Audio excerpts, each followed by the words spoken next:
Sa resolution nyo po kasi nakalagay dito in their performance of the official duties. So, tinanong ng ambassador ng China sa DFA, official ba yan? Which is tama and normal.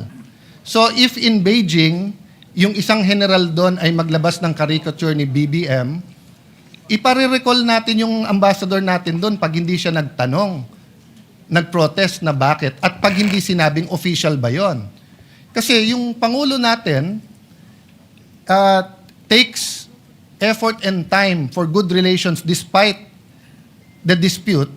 Tapos yung general, naka-uniforme pa siya, on official time, will show this caricature. So, my point, Mr. President, is naghahalo-halo kasi itong resolution na to kung ano tama't mali. Let's assume, I will not grant because hindi ko alam yung statements nyo, Mr. President. I have to admit that, okay? Pero naghahalo din yung statement si Tariela. We cannot pass this resolution saying that Commodore Tariela is correct because he's wrong. If he just simply stated, I love the Philippines, I will fight for our territory, I'll fight for our sovereignty rights, I will do my duty, but sorry, dahil uminit ulo ko, nilabas ko to, pero hindi official yan. Tapos tayo. We beg to disagree, Mr. President, that Mr. Commodore Tariela is mistaken. So, we would not have put this resolution and authored it if we felt Mr. Tariela. So that's what I want to elicit. So the authors of this resolution is saying, pwede. So kung ang official ng presidente is to have certain decorum sa presidente ng China, pwede yung isang general hindi sumunod. Ang sa kanya, bastusin natin yung Pangulo Mr. ng President, isang bansa. that is his interpretation? No. Bastos yun. No, that is your interpretation. No. So if I ask them well, now... Mr. President, we beg to disagree. Can you show the slide? Mr. ulit? President, we beg Mr. to disagree. President, The Department of National Mr. President, Defense tignan nyo naman po. has issued a statement condemning China's remarks, Mr. No, President. we're not talking about... Mr. President, if you look at the DFA, it was also telling Tariela, but not directly. It says, It was saying, follow the decorum, Mr. President. Mr. President, kung ganyan ang stand natin, then my staff now can show a meme of you. Mr. President, Mr. President, dito ba sa... Let me ask that question. Mr. President, I am not from China. Why will they put a meme? Why will your staff put No, a it's meme not about towards China. me? It's about decorum. You're comparing apples Mr. and President, oranges, Mr. no. President. You are simplifying what Session is is a suspended for 1 minute. complicated international. Mr. President, I have made my point. Just for the record also, the resolution does not make mention of the caricature. So I'm not sure where Yes. where the point of the caricature is being Mr. President. pointed out. I will go there after this point, Mr. President. No. Sir President, Rule 93, acts and language which offend a senator or any public institution shall be deemed parliamentary. From kindergarten, Mr. President, we are taught certain rules. How to address the teacher, how to respect your neighbor, paano i-address yung matatanda, di ba? Ganon din po sa international affairs. You do not mess with their flag and you do not mess with their symbol of authority, their king, sultan, prime minister, or president. That's why in this slide, Mr. President, it is very clear, yung official natin is, despite any dispute, si President Zelensky at President Putin if you put them on the same room, magkakamayan yan. So that's why the question kay Commodore Tariela is, officially sanctioned ba yan? Which tama na tanungin ng Chinese ambassador, bakit? If a general in China makes a caricature of President Bongbong, dapat i-protest ng ating ambassador.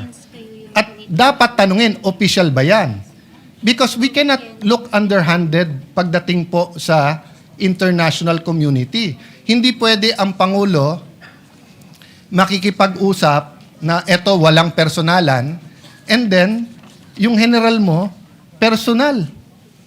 So, I'm sorry I reacted because anyone who sees the caricature is not a flattering caricature. If I do that caricature to any world leader, kahit dito, di ba?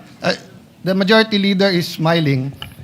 the majority leader and I had a we've known each other since 98. We've never argued with raising our voice. But umabot. I didn't even remember what I said. We apologized to each other. Bakit? Mali eh. Mali. Pero tama yung pinaglalaban mo, bro. Tama pinaglalaban ko. Mali yung paraan paano natin pinaglaban. So wala akong problema sa pinaglalaban ni Commodore Tariela. Pero hindi naman tayo fraternity dito sa Pilipinas na mali na nga brad mo, pero dahil bugbugan sa ibang bansa, sasabihin mo tama brad mo. Mali eh. Mali. I don't propose a resolution, but the guy should apologize and just say na, tama pinaglalaban ko, pero mali na ginawa kong ganyan. Now, if he wants to do that, he resigns his commission. He can go around, he can join the media, he can be a blogger, he can be a professor, he can be like Ronald Llamas and call himself a influencer or a political analyst, di ba? But when you're in uniform, the other countries will ask you, official ba yan? That's standard, Mr. President. Kaya tayo nagkakaproblema. Mr. President, wala namang problemang magtanong sila. Pero itong mga bitiw na salita nila sa kanilang Facebook official pages ay hindi katanggap-tanggap. Number one. Number two, kahit sa China, Mr. President, kinakarikature ang ating Pangulo ng state-controlled, China state-controlled media. Na alam natin, walang lumalabas dyan na hindi aprobado ng Communist Party. So merong China, Xinhua News. Andito si BBM, may caricature. Andito rin. So maliwanag, Mr. President, na they too, through their official channels, Sir President. come up with caricatures, Mr. President. Sir President, yun po, with all due respect, Senator Pangilinan, and dapat ina-advisean ng DFA ng tama, hindi po mangga sa mangga o atis sa atis yan. Communist countries, including Vietnam, Cuba, North Korea, pag news outlet nila, although alam natin in reality, may say sila, just like PTB4, in reality, hindi dapat, but in reality, kahit sinong administrasyon ay may say sa PTV4, is not considered track 1. Hindi siya track 1. So kung hindi ka track 1, pwede ka mag-caricature. Media yun eh. Kahit na alam ng Communist Party. So if our diplomat ask, is that official? Sasagutin ka, that's our news. Hindi kami. Which is Mr. President, and therefore okay lang. No, it's not okay lang. Well, It's not okay lang, Mr. President. Why It is the when we international- defend when our officials caricature, it's not okay. But when their state-controlled news caricatures, it's okay? No, Mr. President. There is an Ayun naman pala eh. international... So what's the issue? No, Mr. President, there's an international order in foreign relations. And when these countries that control state media do it, it is accepted that it is not track 1. But when democratic countries have generals who do that, it destroys the order. Yes, Mr. Nagmumukha tayong childish at bata, nasisira po ang kredibilidad mula sa Pangulo hanggang sa Secretary of Foreign Affairs. Kung hindi sila napapahiya na ginagawa ng state news, tayo napapahiya. Kasi walang maniniwala na gagawin ng general yan at hindi siya ipagsosorry, tapos sasabihin hindi siya opisyal. Well, again, Mr. President, if taken in isolation, and that's the difficulty here, the good senator is taking it in isolation. That was January 14. December pa lang, pinuntirya na ako. Si Senator Risa Ontiveros, the same. Nung nag-statement ang Congressman Laila and Congressman Jokno, tinira rin. So, itong propensity to focus on Tariela because nagre-reklamo on China, it does not present the entire picture, Mr. President. Mr. President. This resolution would not have happened if it was just Commodore Tariela they were complaining about. No, Mr. But precisely, it is a systematic propaganda campaign to discredit our public officials, to discredit our armed forces, Mr. President. Ganyan ang style. And the statement of the DND, if you look at it, if you read through it, they were saying, and they condemned the lies. Mr. President, they described it as lies ang nilalabas ng China. And then dito tayo, nagrereklamo sila dahil dito sa caricature. Sana naman medyo patas tayo dahil dito naman tayo sa atin, Mr. President. Suportahan naman natin yung ating Coast Guard. Sila ang tumataya dyan eh. At suportahan natin ang DND at ang ating men in uniform. Yun ang ating Mr. President. kagustuhan para maipasa itong resolusyon na ito that we stand behind our men in uniform. We oppose and we condemn the lies, the disinformation, and the maligning being undertaken by China against the senators, against congressmen, against our men in uniform. Mr. President, ganun lang kasimple ito. Hindi na dapat pinahaba pa at pinatatagal pa to, Mr. President. Mr. President, that's his opinion that hindi to pwedeng pahabain. This affects OFWs. This affects our ailing economy. This affects our being a Christian nation. This affects moral ascendancy. Hindi mo pwedeng sabihin dahil mali kayo, mali na rin gagawin ko. Dahil ang Coast Guard tama, yung isang general na ng bastos, okay. So I take offense sa sabihin, dito naman kayo sa amin. Protektahan nyo naman Coast Guard. Kailan namin hindi protektahan ng Coast Guard, Mr. President? We are for the Coast Guard, Mr. President. But if one of their generals went over the line and did something that is wrong, childish, undiplomatic, reckless, unprofessional, it's also our duty. Did we file a resolution here to ask someone to correct him? Hindi po. Kasi hindi na namin kailangan ng rest back ng Senado. Pag kami nakakapag-debate sa Russian ambassador, American ambassador, hindi namin kailangan rest back ng Senate. Especially kung tama kami. But what we're asking sa resolution to is rest back ng buong Senado. Which I'll go to the other point because hindi tayo magkasundo dyan. So tingin nyo tama, bahala kayo. Because may mga anak kayo, may mga apo, tayong lahat. Dadating tayo dyan. Pwede mo ba sabihin sa anak mo, anak, pag mali sila, gumawa ka na rin ng mali. Anak, okay lang mang bastos kasi mas bastos sila eh. Anak, okay lang magbully kasi mas bully sila. Ako, hindi ko sasabihin yon. Ako, sasabihin ko, At hindi yun ang sinasabi. hindi, yun ang sinasabi mo, Mr. President, and I'm No, not yet Mr. finished. President. Of Kasi course you said, tama We si beg to Tariela. disagree, Mr. Mr. President, I'm not yet finished. No? Well, we beg to So, disagree. Mr. President, this is the question. The resolution question statement. Sabi dito, whereas, in response to the public statements of the Embassy of the People's Republic of China, etc., etc., walang naka-attach ko anong statements nila. So, paano tayo magdidebate dito?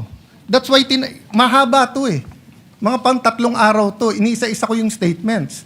Pinapakuha ko sa staff. Nagsumulala ako kay Tariela because tinitingnan ko statements ni Senator Risa. I think that's within her rights. She's been consistent with some of her, I may agree or disagree, but yun ang statement niya. I've been looking at the statement of the gentleman from Pampanga. You're a senator, you're a patriot. But yung kay Tariela, nakita ko kaagad eh. Tama yung iba niyang mga statements, pero mali yung ginawa niya na ganyan ang gagawin mo. Kasi pag ginawa kay President Bongbong yon, regardless kung opposition ako administrasyon, pagtatanggol ko siya. Dahil mali eh. Ang mali is mali. Hindi pwedeng mali sila, mali na rin tayo. Tama sila, tama tayo. May tama tayo niyan. So Mr. President, this is the question. How will we discuss and vote on this? Kung wala naman dito yung statements na kine-question natin. So will the gentleman attach these questions and furnish the members of this chamber? I don't think we ever passed a resolution. This is just 30 seconds, tapos na ako. On this point, we've never passed a resolution condemning anything without specifying what we're condemning. So, pwede bang sabihin, hindi ko gusto yung sinabi ni Senator Marcoleta sa CA. Hindi po. I saw the statement of Senator Lacson. I saw the other statements. Specify nila kung ano sinabi niya. Nakita ko statement ni Senator Marcoleta. Clarify niya. At least malinaw. Eto parang carte blanche na lang. Lahat ng sabihin ng Chinese ambassador, mali. Paano kung sinabi niya, good morning? Paano kung sinabi niya, ni hao? Good morning. Kinokondemn natin yon? Bawal na mag-good morning sa Pilipinas? Oh. You might say it's obvious, na hindi yun ang kinokondem. There's no such thing as obvious. The records of the Senate will bear this resolution and the discussions in this August hall. But anyone can add and subtract if it's general. So which statements are we talking about so that we in the minority, in the opposition, can be able to debate? That's why I started out today by simply saying, pagdating sa South China Sea, sa West Philippine Sea, nagkakaisa tayo, magkakasama tayo. Atin ito, ipaglaban natin to. Pero pagdating sa bastusan, out kami dyan. Kasi yung tama is tama, mali is mali. So ang question po ngayon, what will we do, gentleman from the esteemed senator, gentleman from Pampanga and the author, will you supply us or will we annex or add whereases so that we will see ano ba tong statements na to? Mr. President, I think the whereases are clear. And just a little bit of research on the part of the researchers will confirm what we are referring to. We don't need to annex all of them, Mr. President. For example, in response to the public statements of the Embassy of the People's Republic of China that opposed and criticized these positions and questioned the propriety of Philippine officials expressing such views in the performance. So it's specified, the nature of the statements. So a little bit of research, malalaman mo na which statements were these because this Point refers of order, Mr. President. Point of order.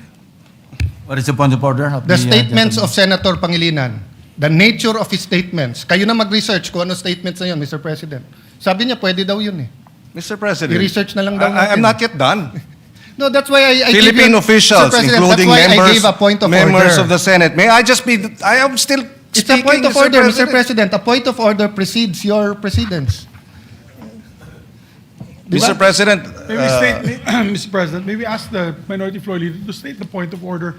Which part of the rules was Sige, Mr. President. which part of the rules was Wala. violated? I'm making a point, Mr. President, that you cannot make a motion and then say, i-research mo na lang yung laman.